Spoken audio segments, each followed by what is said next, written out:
Commander Sarah Chen stood at the window of the shuttle, watching the massive space station grow larger as they approached. Harmony Station was the size of a small moon, home to 47 different alien species from across the galaxy. Today, humans would join them for the first time. "Look at that," whispered Dr. Marcus Webb, the team's language expert. His eyes were wide with wonder. "We're really doing this. First contact with an entire galactic community." Lieutenant Rosa Martinez checked her equipment one more time. As the team's engineer, she wanted everything perfect for this historic moment. "The station's beautiful," she said. "All those different sections must be for different species. Different air, different gravity, different everything."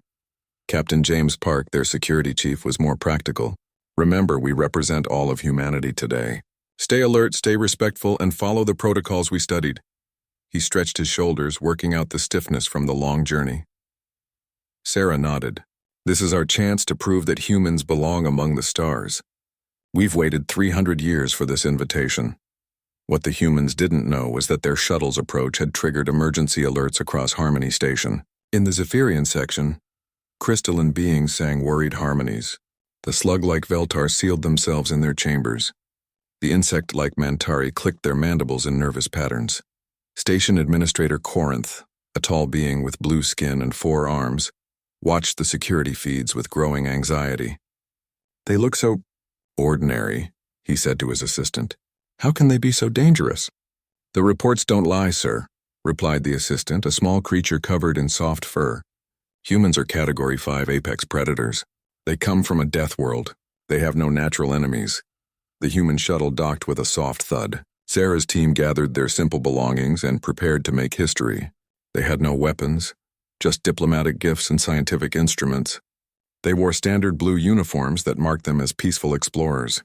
The airlock opened with a hiss. Sarah stepped through first, followed by her team. The docking bay was enormous, with a breathable atmosphere that smelled slightly of flowers and metal.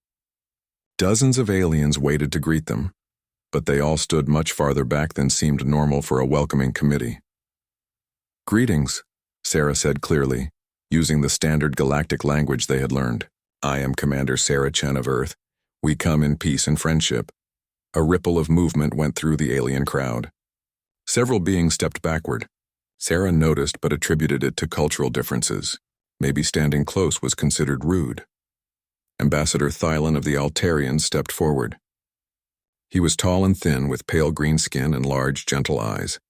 His voice was soft and musical. "Welcome to Harmony Station, humans. We have prepared quarters for your stay." Dr. Webb smiled broadly and laughed with excitement. "This is incredible. We're actually here!" His voice echoed through the docking bay, full of joy and enthusiasm. The sound had an immediate effect. The Zephyrians, whose crystal bodies resonated with sound, began to vibrate dangerously. One of them, a beautiful being that looked like living amethyst, vibrated so hard that hairline cracks appeared across her surface. She made a high, distressed sound before her attendants quickly wheeled her away. "Oh no," Sarah said, concerned. "Is she hurt?" "What happened?" Ambassador Thylon's eyes grew even larger. "The human made aggressive sounds. The Zephyrian couldn't handle the sonic pressure. But please don't worry. She will recover." Marcus looked confused. "Aggressive sounds?" "I was just laughing. It's a sign of happiness in human culture." "Yes," Thylon said quietly. "We know. This is what makes it so concerning." The welcome ceremony continued, but the humans noticed that every alien kept their distance. When Captain Park offered to shake hands with a group of Mantari diplomats, they backed away so quickly that one of them tripped. When Rosa tried to help the fallen alien up, her gentle touch left a visible crack in his shell-like arm. "I'm so sorry," Rosa exclaimed. "I barely touched you." The Mantari diplomat, Ambassador Crix, looked at his injured arm with a mixture of pain and awe. "Your species? You have incredible strength." The grip pressure alone. Rosa stared at her own hands in shock. "But I was being gentle. I help my grandmother upstairs all the time. I would never hurt anyone." "We know," said Crix, his compound eyes reflecting her image dozens of times. "That's what makes it so frightening. You don't even know what you're doing." As the day continued, more incidents occurred. During a cultural exchange lunch, Dr. Webb enthusiastically described human languages. "We have over 7,000 different languages on Earth," he explained to a group of linguistics experts. Most humans learn at least 2 or 3 during their lives. The alien linguist sat in stunned silence. Finally, one of them, a being with tentacles instead of arms, spoke up. 7,000? But how is this possible? Most species have one language, maybe 2 if they evolved on separate continents. Oh, we developed them over thousands of years, Marcus said casually. Different groups, different needs, different ways of expressing ideas. Some humans speak 10 or more languages fluently. The tentacled being fainted. Its companions quickly carried it away, their skin color shifting through various shades of distress. Lieutenant Martinez found herself in trouble during a tour of the engineering section. The Graxian engineers, beings that looked like walking rocks, showed her their tools and equipment. When Rosa picked up what they called a heavy lifting device, she examined it with professional interest. "This is interesting," she said, turning the device over in her hands. "But why is it so heavy? It must weigh 200 pounds, but it's just a simple gravity manipulator." The lead Graxian engineer, whose rock-like skin had turned a pale gray, watched her handle the device as if it weighed nothing. That is our strongest lifting tool. It takes 3 of us to move it. You're holding it with one hand." Rosa looked down at the device in her hand, then at the stares of the alien engineers. "Oh, is this not normal?" "No," whispered the engineer. "It's not normal at all." Captain Park's demonstration of human play-fighting during an evening cultural event became the day's biggest disaster. He had volunteered to show how humans exercised and stayed healthy. What seemed like a simple martial arts demonstration to him appeared to be a deadly combat display to the peaceful aliens watching. "This is called sparring," James explained to the horrified audience. "Human children do this for fun. It teaches us control, discipline, and physical fitness." He moved through a series of kicks and punches, each one precise and controlled. The Altarian delegation, who had never experienced violence in their recorded history, watched in absolute terror. One of them spoke in a shaking voice. "Your children do this for entertainment?" "Well, yes," James said, confused by their reaction. "Don't your children play fight? Wrestling, running games, that sort of thing?" "No," said Ambassador Thylan, his gentle voice barely audible. We never have. The concept of recreational violence, it doesn't exist in our culture." As the day ended, Sarah sat in their assigned quarters with her team. They had noticed the strange reactions, the fearful glances, the way aliens moved away from them, but they had no idea of the true cause. "I think there are some cultural barriers we didn't expect," Sarah said thoughtfully. "They seem afraid of us, but I can't figure out why. We've been nothing but peaceful and friendly." Dr. Webb nodded. "Maybe they're just not used to physical contact. Some species might be more fragile than we realized." "But we were so careful," Rosa protested. "I barely touched that diplomat and his arm cracked." "Are we really that much stronger than they are?" Captain Park was doing push-ups in the corner, his daily exercise routine. "Maybe it's just first-day nerves. Once they get to know us better, they'll relax." None of them realized that their every movement, every word, every casual display of human normalcy was being recorded and analyzed by increasingly terrified alien observers. They had no idea that emergency meetings were being called, that their very presence was being debated as a potential threat to galactic peace. They simply prepared for bed, looking forward to tomorrow's diplomatic meetings, unaware that their fate was already being decided by beings who saw them as the most dangerous predators in the known galaxy. Outside their quarters, guards were posted. Not to keep intruders out, but to monitor the humans and report any signs of aggressive behavior. The guards were volunteers considered heroes for taking such a dangerous assignment. The humans slept peacefully, dreaming of friendship among the stars, while the galaxy held its breath in fear. The next morning brought new opportunities for the human team to learn about galactic society. Sarah decided to split up the group so they could participate in different cultural exchange programs.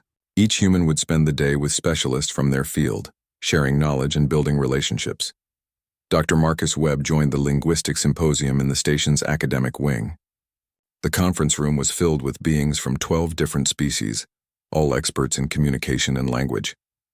Marcus felt excited to share human linguistic achievements with such a distinguished group.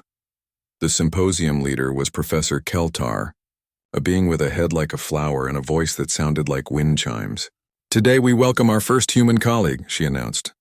Dr. Webb will share insights about human communication systems. Marcus stood up, smiling warmly at the assembled scholars. Thank you for having me. I'm thrilled to discuss human languages with such experts. He began with what he thought was basic information. Humans currently speak about 7,000 different languages across our planet. Each language has its own grammar, vocabulary, and cultural expressions. Some languages use sounds, others use hand gestures, and some combine both. A ripple of shock went through the room. Professor Keltar's petals began to close, a sign of distress in her species. 7,000? Did we translate correctly? You said 7,000 different communication systems? That's right, Marcus confirmed. Though we've lost many languages over time, historians believe humans once spoke over 10,000 different languages. Dr. Vixen, a serpentine being with scales that changed color with emotion, raised his head. His scales were now a deep purple, indicating extreme confusion. But how is this possible? My species developed one language over millions of years. Most civilized species have one, perhaps two if they evolved separately. Marcus laughed, not realizing how the sound made several scholars flinch. Oh, we developed them much faster than that. Some human languages are only a few hundred years old. Humans create new languages all the time when they need them. The room fell silent. Professor Keltar's voice was barely a whisper. You create languages at will? Sure, Marcus said, warming to his subject. We have constructed languages for art, for science, for computer programming. Some humans invent languages just for fun. I personally speak 8 languages and I'm still learning more. A small furry scholar in the back row stood up on shaking legs. 8 languages? You can learn 8 different communication systems. Most educated humans speak 3 or 4 languages, Marcus explained. Children often grow up speaking 2 or 3 from birth. The human brain is very good at learning new languages throughout our lives. Dr. Vixen's scales turned bright red, a sign of alarm. Throughout your lives? You don't stop learning new communication methods after maturity? No, why would we? Marcus asked, genuinely puzzled by the question. Learning never stops for humans. Some people pick up new languages in their 60s or 70s. Professor Keltar made a sound like breaking glass. Her flower-like head closed completely and she fell over. Several scholars rushed to help her while others began evacuating the room in panic. Did I say something wrong? Marcus called after them, but the remaining scholars were too frightened to answer. Meanwhile, Lieutenant Rosa Martinez was having her own confusing experience in the engineering section. She had volunteered to help the Graxian engineering team with repairs to the station's life support systems. The Graxians were known throughout the galaxy as master engineers, beings whose rock-like bodies could withstand extreme conditions. Chief Engineer Krax led Rosa through the maintenance tunnels.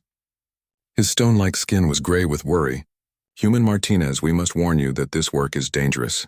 The temperature is very hot and there is little oxygen in these spaces. No problem, Rosa said cheerfully.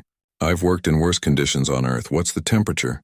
140 degrees in your human measurement system, Krax replied. We can only work for short periods, even with our natural heat resistance. Rosa nodded. That's warm but manageable. On Earth, I've worked in foundries that reach 200 degrees. What about the oxygen level? Only 8% oxygen content, another Graxian engineer said. We can survive for perhaps 20 minutes before we need fresh air. 8%? Rosa considered this. That's like being on a mountain back home. I'll be fine for a few hours, but I might get a little tired. The Graxian engineers exchanged looks of disbelief. Their species was famous for being able to work in harsh conditions that would kill most other aliens. Yet this human spoke about their extreme environment as if it were mildly uncomfortable. They entered the maintenance area, a cramped space filled with massive pipes and heavy machinery. The heat hit them immediately, and Rosa could see the Graxian engineers beginning to move more slowly as their bodies struggled with the temperature. There's the problem. Krax pointed to a massive valve that had broken loose from its housing. We need to lift it back into place and secure it. It weighs approximately 600 of your human pounds. Rosa examined the valve, running her hands along its edges to find the best grip points. Okay, I'll lift it while you guide it into position. Wait, said Krax urgently. You need assistance. It takes 4 of us to lift something that heavy. 4 of you? Rosa looked at the Graxian engineers, each of whom was twice her size and made of living rock. Are you sure? It doesn't look that heavy. Before they could protest, Rosa bent down, found her grip, and lifted the massive valve. She held it steady while the shocked engineers guided it into place. To Rosa, it felt like lifting a heavy suitcase.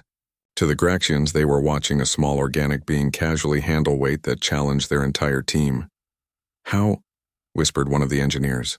"How are you so strong? Your body is soft. You have no stone plating, no reinforced skeleton." Rosa wiped sweat from her forehead. "I work out regularly and eat healthy food. Plus, Earth has stronger gravity than most worlds, so we develop good muscle strength just from living there." "Stronger gravity?" Crax's voice cracked. "How much stronger?" "About 20% more than standard galactic normal," Rosa said casually. "It's one reason humans are good at adapting to different worlds." The Graxion engineers stared at her in horror. Their homeworld had gravity 10% weaker than galactic standard, and they were considered the strongest builders in the galaxy. Captain James Park faced the biggest cultural misunderstanding of all. He had been invited to demonstrate human physical culture to the Altarian Peace Studies Institute. The Altarians were known as the galaxy's most peaceful species, devoted to harmony and nonviolence. The demonstration was held in a large, beautiful hall filled with soft lighting and gentle music. Dozens of Altarians sat in comfortable cushions, their large eyes focused on James with nervous anticipation. "Today, Captain Park will show us how humans maintain physical health," announced Dr. Sylvan, the Institute's director. Her voice trembled slightly. "We understand that humans engage in physical activities for wellness." James stood in the center of the hall, feeling slightly awkward under so many stares. "Thank you for inviting me. Physical fitness is important to human health and happiness. We believe that a strong body helps maintain a strong mind." He began with simple stretching exercises, explaining how humans used movement to stay flexible and healthy. The Altarians watched with fascination as he bent and twisted his body in ways that would be impossible for their more fragile forms. "Now I'll demonstrate some basic defensive techniques," James said. "These are movements humans learn to protect themselves and others." He moved through a series of martial arts forms, each motion precise and controlled. To James, it was a graceful demonstration of human physical capability.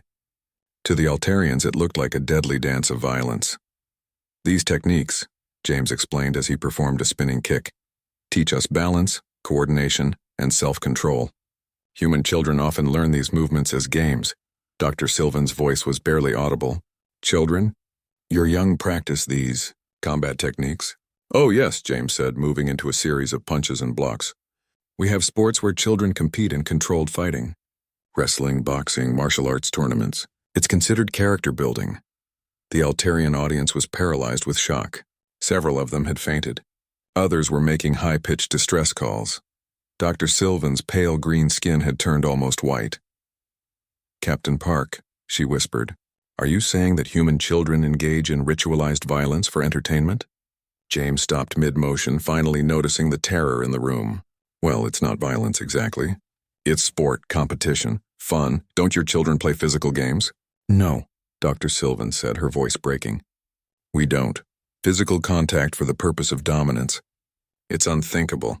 Our children learn through music, art, and meditation." James looked around the room at the frightened faces staring back at him. For the first time, he began to understand that something was very wrong. These beings weren't just culturally different, they were genuinely terrified of him.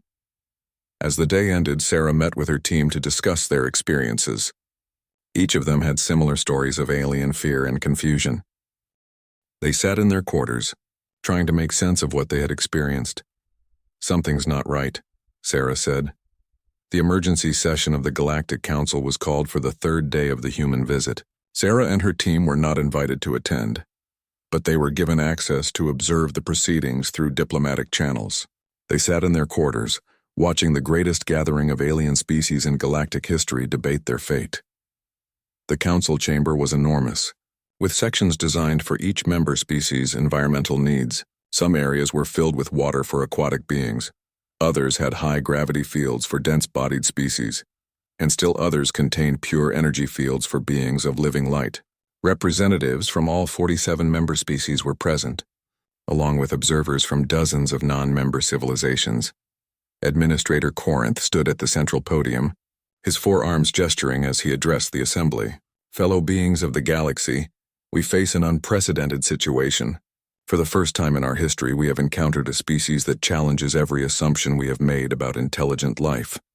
Sarah gripped the arms of her chair. This doesn't sound good, she whispered to her team. The first speaker was Dr. Naleth, the galaxy's leading expert on evolutionary biology. She was a tall, insect-like being with compound eyes that reflected the chamber's lights. Her presentation began with images of Earth taken from space. The planet these humans call home is unlike anything in our records, Dr. Naleth explained. The gravity is 20% above galactic average. The weather includes massive storms that can destroy entire cities. The planet experiences regular earthquakes, volcanic eruptions, and ice ages that reshape entire continents. Images flashed on the screen showing hurricanes, tornadoes, earthquakes, and volcanic eruptions. The alien representatives watched in horrified fascination. But wait, Dr. Naleth continued, it gets worse. The planet contains over 8 million species, many of which are predators. Humans evolved alongside creatures that could kill them easily. Yet somehow, they survived and thrived. The screen showed images of Earth's predators: lions, bears, sharks, venomous snakes, poisonous spiders. The alien audience made sounds of distress as they watched these terrifying creatures. Dr. Webb looked confused. Those are just normal animals. We've lived with them for thousands of years. Professor Keltar, the linguistics expert who had fainted the day before, stood up slowly. Her flower-like head was only partially open, still recovering from shock. Honored colleagues, I must report on human communication abilities. What I learned yesterday defies everything we know about intelligent development. She paused, gathering courage to continue. Humans possess over 7,000 different languages. They can learn new communication systems throughout their entire lives. Some individuals master 8 or more completely different languages. They create new languages at will for art, for science, for entertainment.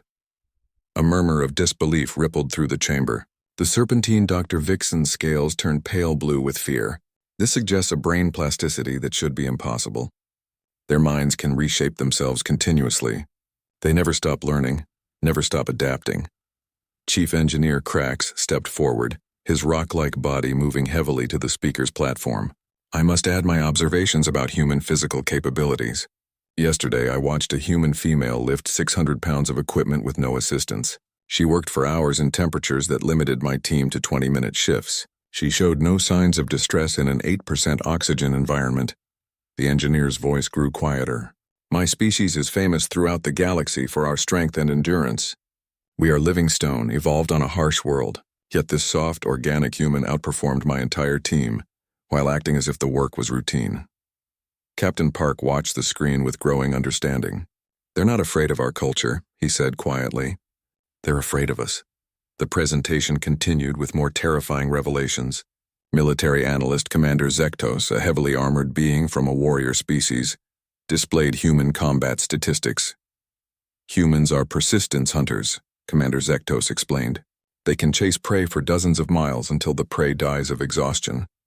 They have no claws, no fangs, no natural armor.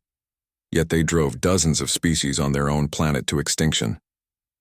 The screen showed images of humans running marathons, their faces determined and focused. To the aliens, it looked like footage of relentless predators pursuing helpless prey. But here's the most disturbing part. The commander continued. Humans wage war against their own species. They have developed weapons capable of destroying their entire planet. Yet somehow they have chosen not to use them. They possess the power to end all life on their world, but they restrain themselves. Ambassador Thylon of the Altarians stood up, his gentle voice carrying clearly through the chamber. Honored friends, I must share what I learned about human child-rearing practices. Human young are trained in combat from an early age. They engage in ritualized violence for entertainment. They call it play, but it involves physical domination and controlled aggression. The Altarians' large eyes were filled with tears. They have created organized systems where children fight each other while adults watch and cheer. They consider this normal. They consider this healthy. Dr. Sylvan, the Peace Studies Director, added her own observations.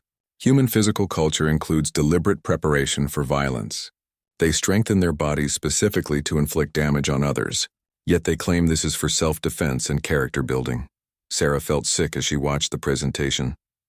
Every normal aspect of human life was being described as evidence of dangerous predatory behavior. their children's sports, their diverse languages, their physical fitness, their ability to adapt. All of it was being portrayed as threatening. Professor Yithal, a being of pure energy who spoke in patterns of light, offered the most chilling analysis. Fellow beings, we must consider the implications of human technological development. They achieved spaceflight in less than 100 years after powered flight. They went from chemical rockets to faster-than-light travel in 3 centuries, the energy being pulsed with urgent colors. Most species take millennia to develop such technology. Humans did it while fighting constant wars against each other. They invented weapons of mass destruction before they invented computers. They reached the stars while their planet was still divided into competing nations. Commander Zektos nodded grimly. This suggests a technological development pattern driven by conflict and competition. They innovate through aggression. The evidence continued to mount. Humans had no natural predators.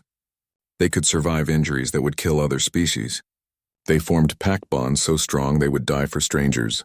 They had something called adrenaline that let them perform impossible feats under stress. Most disturbing of all was their imagination. Other species evolved fixed behaviors and limited creativity. Humans could conceive of things that didn't exist and then make them real. They told stories about impossible worlds, then found ways to visit them. They dreamed of flying, then built machines to carry them through the sky. Dr. Marcus Webb stared at the screen in horror. They're describing us like we're monsters. The debate that followed was intense. Some species argued for immediately quarantining humanity to their solar system. Others suggested close monitoring and restricted contact. A few extremist voices even suggested preemptive containment, a polite term for elimination. Representative Thalos of the Quarith Empire stood up, his 6 arms waving for attention. Honored colleagues, we must face the truth. Humans are apex predators from a death world. They possess capabilities that dwarf our own. They adapt faster than we can study them. They learn faster than we can teach them. They innovate faster than we can understand. His voice grew louder. But most terrifying of all, they don't seem to know how dangerous they are. They approach us with open hands and smiling faces, completely unaware that their very presence threatens everything we have built. The chamber erupted in frightened chatter. Some beings called for immediate action. Others demanded more study. A few voices urged caution and patience. Sarah turned off the viewing screen. She couldn't watch anymore. Her team sat in stunned silence, finally understanding the truth. They had come to the stars hoping to join a galactic community, but they had been classified as a threat to galactic peace. We never had a chance, Rosa said quietly. From the moment we arrived, they saw us as dangerous predators. But we're not, Marcus protested. We came here peacefully. We've done nothing but try to be friendly and helpful. Captain Park shook his head. That's exactly what scares them. We're friendly and helpful while being capable of things they can't even imagine. To them, we're predators pretending to be harmless. Sarah stood up and walked to the window again. The stars that had once represented hope and opportunity now seemed cold and distant. The vote is tomorrow, she said. They're going to decide whether humanity gets to join the galactic community or gets locked away forever. What do we do? Rosa asked. We wait, Sarah replied. And we hope that somewhere in that chamber, there's someone willing to see us as more than just dangerous animals. Outside their quarters, the guards had been due. The emergency alarm began blaring throughout Harmony Station at 0347 Galactic Standard Time. Sarah and her team were jolted awake by the sound, a piercing wail that meant immediate danger. Red lights flashed outside their quarters as automated voices announced in dozens of languages. Priority alert. All personnel to emergency stations. This is not a drill. Captain Park was on his feet first, his military training taking over. Everyone up. Something's happening. He moved to the window and looked out at the space around the station. In the distance, he could see flashes of light that looked like weapons fire. Sarah activated the communication system in their quarters. This is Commander Chen. What's the nature of the emergency? There was a long pause before Administrator Corinth's voice crackled through the speakers. Commander Chen, we have a situation developing in the Proxima Centauri system. A Kethavar Imperial fleet has attacked the Silenthi refugee colony. Dr. Webb felt his stomach drop. The Silenthi colony? But they're peaceful refugees. They fled their homeworld during the Civil War. Why would anyone attack them? The Kethavar Empire is not part of the Galactic Council, Corinth explained. his forearms visible on the video feed as he gestured frantically. They follow the old ways, conquest through strength. The Salenthi colony is weak and undefended. To the Kethvar, it's an easy target for slaves and resources. Lieutenant Martinez was already checking her equipment. What's the Council's response? Are peacekeeping forces being deployed? Another long pause. The nearest Council fleet is 3 days away. The Kethvar will have completed their operation and withdrawn by then. I'm afraid there's nothing we can do for the Salenthi. Captain Park had been monitoring the military communications channels. Sarah, I'm picking up a signal from the UES Determination. They're a human patrol ship, currently 6 hours out from Proxima Centauri. Sarah felt her heart racing. The Determination was a small exploration vessel, designed for scientific research and first contact operations. It carried minimal weapons and a crew of only 30. Against a Kethvar battle fleet, it would be completely outmatched. How many Kethvar ships? She asked Park. Intelligence reports 3 heavy destroyers and supporting vessels, he replied grimly. The Determination doesn't stand a chance. Sarah made the hardest decision of her career. She opened a channel to the Determination. UES Determination. This is Commander Chen on Harmony Station. Are you receiving the distress signals from Proxima Centauri? Captain Linda Rodriguez's voice came through clearly. Copy that, Commander. We're monitoring the situation. The Salenthi colony is reporting heavy casualties. They're requesting immediate assistance. Captain Rodriguez, you are ordered to maintain your current course and wait for Council peacekeeping forces to arrive. Sarah said, the words tasting bitter in her mouth. There was silence on the channel for several seconds. Commander, with respect, that colony will be destroyed by the time the Council fleet arrives. There are 50,000 Salenthi civilians down there, including children. Sarah closed her eyes. She knew what Rodriguez was thinking because she was thinking the same thing. Somewhere in space, innocent beings were dying while the civilized galaxy waited for the proper authorities to respond.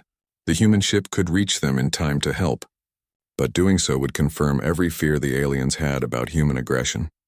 The Determination is not equipped for combat operations against a Kethvar fleet, Sarah said, trying to convince herself as much as Rodriguez. Maybe not, ma'am, but we can't just sit here and listen to those distress calls. The Salenthi are being slaughtered. Dr. Webb looked at Sarah with desperate eyes. Commander, the Salenthi helped our first survey teams when we entered this sector. They shared their star charts, their cultural knowledge. They trusted us. Lieutenant Martinez nodded. And now they're dying while we follow diplomatic protocols. Sarah looked around at her team, then at the communication panel connecting her to Captain Rodriguez. In that moment, she realized that this was exactly what the aliens feared about humans. Their willingness to act when others would hesitate, to fight when others would negotiate, to risk everything for beings they barely knew. Captain Rodriguez, she said quietly, you are ordered to proceed to Proxima Centauri and render assistance to the Salenthi colony. Use your best judgment regarding engagement with hostile forces. Understood, Commander. We'll do our best. The channel closed, leaving Sarah and her team in silence. They had just confirmed every alien fear about human nature. When faced with a crisis, humans chose action over caution, violence over patience, intervention over neutrality. Administrator Corinth's voice came through the speakers, filled with panic. Commander Chen, did you just order a human vessel to engage the Kethvar fleet? I ordered them to render assistance to civilians under attack, Sarah replied carefully. But they will fight. Your species will engage in combat. This is exactly what we feared. Sarah felt a flash of anger. What did you expect us to do? Listen to innocent people die because the proper authorities are too far away to help? Yes, Corinth shouted. That is exactly what civilized beings do. We follow procedures. We wait for authority. We don't launch individual attacks against superior forces.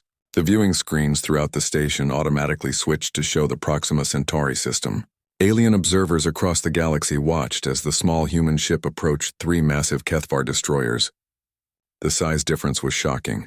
The Determination looked like an insect challenging 3 dragons. Captain Park monitored the tactical communications as the engagement began. The Kethvar are demanding the Determination's surrender, he reported. They're offering to spare the crew if they withdraw immediately. What's Rodriguez saying? Sarah asked.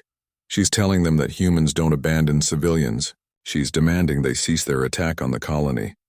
The first exchange of weapons fire lit up the viewing screens. The Kethvar destroyers were massive, heavily armed warships designed for conquest. Their weapons could destroy a planet's surface or crack open asteroids. The Determination was a tiny exploration vessel with basic defensive systems and a few small plasma cannons. Yet something impossible began to happen. The human ship moved like nothing the aliens had ever seen. Instead of maintaining distance and trading long-range shots like civilized warships, the Determination flew directly into the middle of the Kethvar formation. "What are they doing?" Dr. Webb whispered. "That's suicide." Captain Park watched the tactical display with professional interest. "No, it's brilliant. The Kethvar ships are too big to maneuver quickly. Rodriguez is using the Determination's speed and size against them." The human ship weaved between the massive destroyers like a fighter pilot dodging ground fire. It used the Kethvar ship's own mass against them, forcing them to risk hitting each other with their weapons. When cornered, the Determination did something unthinkable. It rammed one of the destroyers. The impact should have destroyed the smaller human ship, but the Determination had been built tough for exploration in dangerous space. The ramming attack damaged the destroyer's weapon systems and sent it spinning out of control. "Impossible," breathed Administrator Corinth. "No civilized being would use their ship as a weapon."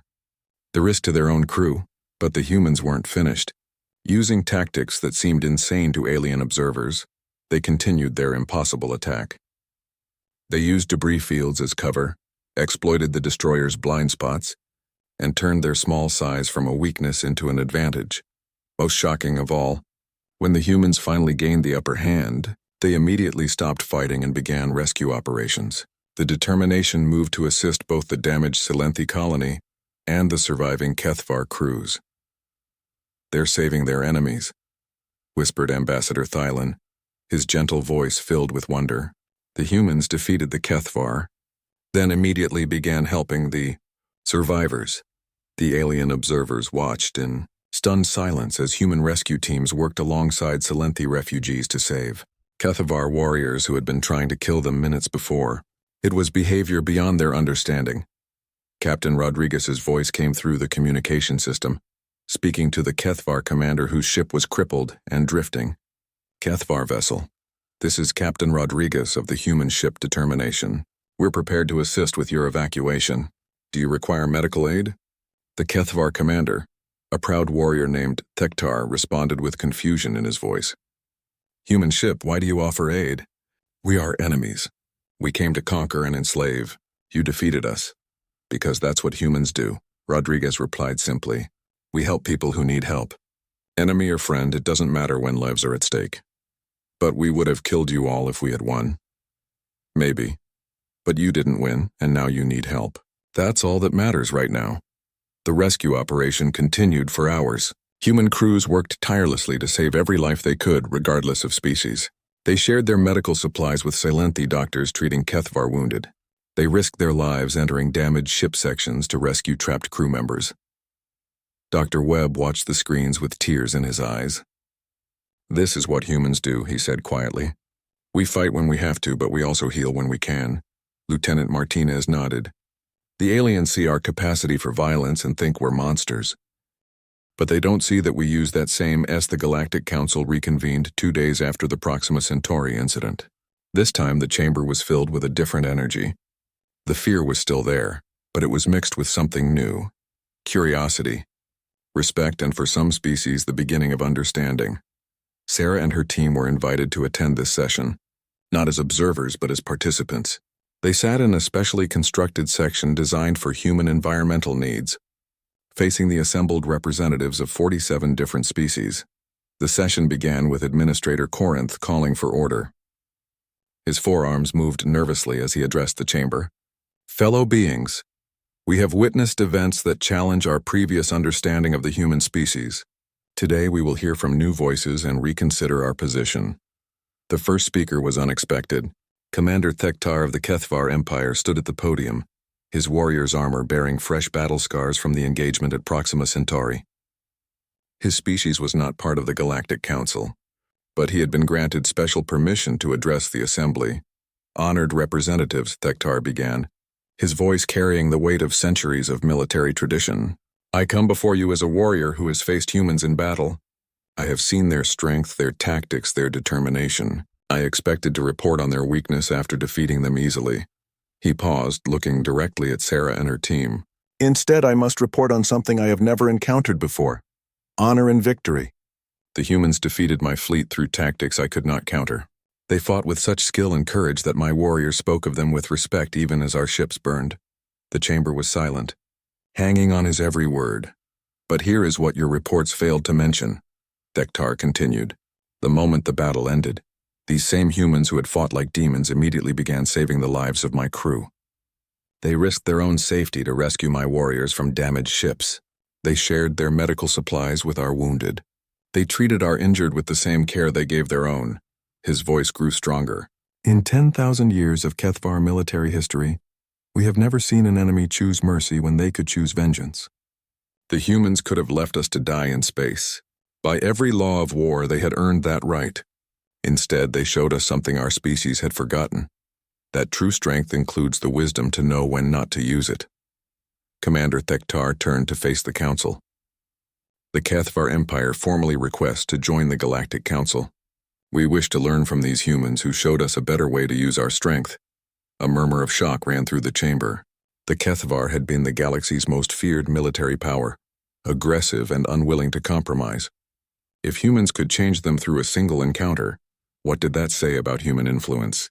The next speaker was Ambassador Thylan of the Altarians. The gentle being moved slowly to the podium, his large eyes reflecting the chamber's lights. When he spoke, his musical voice carried clearly through the hall. Fellow beings, I have spent my life studying peace. My species has never known war, never experienced violence, never understood the concept of aggression. When the humans arrived, I was terrified by their very existence. He looked at Captain Park, who had demonstrated martial arts to his horrified audience. I saw Captain Park's demonstration of human combat training, and believed I was witnessing the preparation for violence. I thought human children were being taught to be warriors. Thylan's voice grew thoughtful. But I have spent the last 2 days studying human history and culture more carefully. I have learned something remarkable. Humans did not develop their physical training for conquest. They developed it for protection. Their martial arts teach control, not aggression. Their competitive sports channel, natural competitiveness into peaceful activities. The Altarian ambassador's tone became stronger. Most importantly, I have learned that humans developed something we thought impossible. The ability to choose peace even when capable of war. Their entire recent history is a story of choosing cooperation over conflict, law over force, protection over predation. He gestured toward the viewing screens that still showed images from Proxima Centauri. What we saw at Proxima Centauri was not human aggression. It was human justice. They did not attack for conquest or resources. They intervened to protect innocent lives. This is not the behavior of predators. This is the behavior of guardians. Dr. Naleth, the evolutionary biologist, approached the podium next. Her compound eyes reflected light as she addressed the assembly. Colleagues, I must revise my earlier assessment. Yes, humans evolved on a dangerous world. Yes, they are capable of incredible violence. But I overlooked something crucial in my analysis. She activated a display showing human evolutionary history. Humans did not survive through aggression alone. They survived through cooperation. Their greatest advantage was not their ability to fight, it was their ability to work together. They formed communities, shared resources, and protected each other from threats. The biologist's voice grew excited as she shared her new understanding. Their pack-bonding behavior, which I initially described as tribal aggression, is actually their greatest strength. Humans will risk their lives for complete strangers, because they have the capacity to see anyone as part of their community. This is why they intervened at Proxima Centauri. They saw the Silenthi refugees as beings worthy of protection. Professor Keltar, the linguistics expert, was the next to speak. Her flower-like head was fully open now, showing her recovery from the shock of learning about human language abilities. Fellow scholars, I wish to share new insights about human communication capabilities. She displayed examples of human art, literature, and music. Yes, humans have thousands of languages, but they don't use this diversity to create barriers. They use it to build bridges. They translate between languages, share stories across cultures, and create art that speaks to universal experiences. Her voice filled with wonder. Their linguistic flexibility is not a sign of mental instability. It's evidence of incredible empathy. They can learn to think like other beings, to understand different perspectives, to communicate across vast cultural gaps. This is why they can work so well with other species. Chief Engineer Crack stepped forward, his stone-like body moving with new confidence. Friends, I have something to add about human physical capabilities. Yes, the human female Lieutenant Martinez outperformed my entire engineering team, but she did not use her strength to dominate or intimidate us. The Graxian engineer's voice carried respect. She used her abilities to help us complete necessary repairs. She worked harder than any of us, asked for nothing in return, and treated us as equals despite being far stronger. She could have demanded leadership of our team through superior capability. Instead, she asked how she could assist. Representative after representative stood to speak. Each one shared new insights about humanity, based on what they had witnessed at Proxima Centauri. The pattern became clear. Humans were exactly as dangerous as the aliens had feared, but they used that danger to protect rather than to conquer. Finally, Sarah was invited to address the council. She stood slowly, feeling the weight of her species' future on her shoulders. When she spoke, her voice was calm and clear. Honored representatives, I want to acknowledge your fears about humanity. You are not wrong to be concerned about our capabilities. We are indeed a dangerous species. We evolved on a world that tried to kill us every day, and we survived by becoming very good at overcoming threats. She paused, looking around the chamber at faces that no longer showed only fear. But you missed something important in your analysis. We didn't just evolve the ability to destroy. We evolved the wisdom to choose when not to use that ability. Sarah activated a display showing human history. Our past is filled with wars and conflicts. We made terrible mistakes, caused great suffering, and nearly destroyed ourselves many times. But we learned from those mistakes. We developed international law, human rights, and peaceful ways to resolve disputes. The display showed images of human peacekeepers, doctors treating enemies, soldiers protecting civilians. We learned that strength without restraint is not strength at all.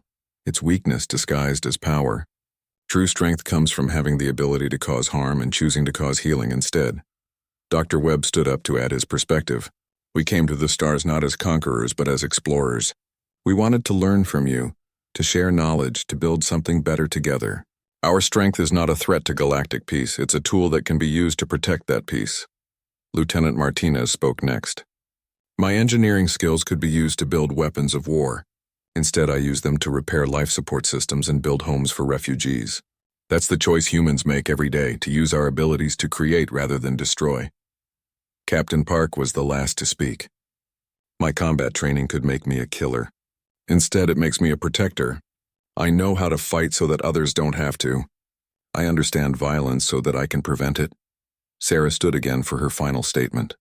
Honorable beings of the galaxy, we understand your concerns about humanity. We are asking you to trust us with our own strength. We have proven at Proxima Centauri that we can be trusted to use our capabilities WT rank 2